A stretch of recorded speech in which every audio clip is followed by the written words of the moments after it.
Have you ever read those crazy warnings on all the packages for every product we use? Some of them are really interesting.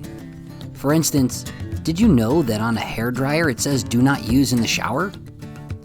On a box of Q-tips, it says do not put in your ear. I know, that's not what most people do with them. This patient, they were clearly using Q-tips. They've got this earwax packed in there so tightly that they weren't hearing anything.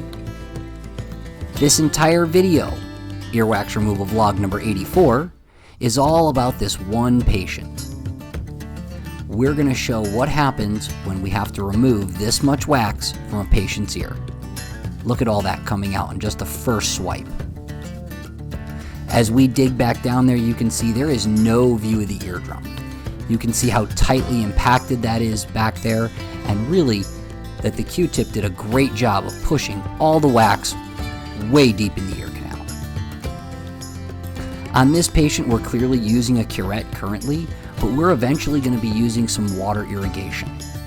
One of the most common comments I get on my videos is, why do I use irrigation? Or, why don't I use microsuction? Let's address these two issues right now. First, microsuction is very common here in Arizona. There's a lot of ENT and other clinics that do microsuction. It's an extremely effective way of removing earwax. Personally, I'm not a huge fan. That does not mean it's not insanely effective. But many of my patients have actually had microsuction in the past and decided that it's not their favorite method of wax removal. They would rather us use the manual tools, especially coupled with the video system, because then we can be gentle and not cause discomfort, or irrigation. As far as the second most common comment we get is that, why would you put water in your ears? It's bad for you. Now, there's a few things here. First of all, this is not medical advice. This is just my observations and what I've learned through years of being an audiologist. As long as the ear canal is healthy, there's no surgical alterations or holes in the eardrum, there is no issue with clean water being put in the ear canal. Now, obviously, we don't want to have water in our ears all the time, but if you've got something stuck in your ear and you're using clean water and we know that your eardrum is intact and the ear canal is indeed healthy, there's no issue using water irrigation.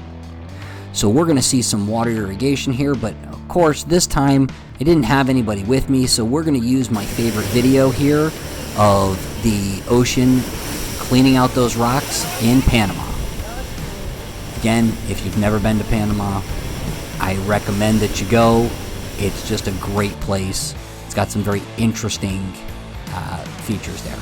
Now, as we go back in this patient's ear, you see that this earwax has changed in color and in consistency. So we're going to continue to use the curette to remove that wax, and we may even have to use a little bit more irrigation because that outer wax where the water hit has become very soft and pliable, but you can see as we dig behind it, it's still very dark and a much thicker consistency. We're able to see a little piece of the eardrum at this point. If you like these wax removal videos and want to see more of this content, please take a moment to like and subscribe. It really does help with the YouTube algorithm. Also, take a look at some of our other videos where we talk about other ear-related issues. We don't just dig crud out of people's ears here. We are a full-service audiology clinic, and we do a lot when it comes to teaching people about their ears, hearing, and overall auditory health. We've also done a couple of reviews, for instance, on the Sony OTC hearing device, and some people find that pretty interesting. So take a look at some of those videos. If there's any other information that you'd like to see in these videos, leave a comment in the comment section below. I try to respond to all the comments when they come in. Okay, so let's get back to just digging here and seeing what we find. And you can see, even though we can see a little bit of the eardrum, we still now are having to deal with this just gooey mess in the ear. So we're going to try a little bit more irrigation, and I misspoke earlier. This is actually in Puerto Rico, not Panama. I used the wrong video for Panama, but this one was Puerto Rico, and again, another great place. Now that we did that second irrigation, you can see the full eardrum, but there's a little bit of wax left towards the aperture or opening of the ear canal. So we're going to use the curette to remove this wax and basically get this patient back to hearing and out the door. All right, let's take a look at what we see here. A little irritation of the ear canal wall, but the eardrum itself looks very healthy.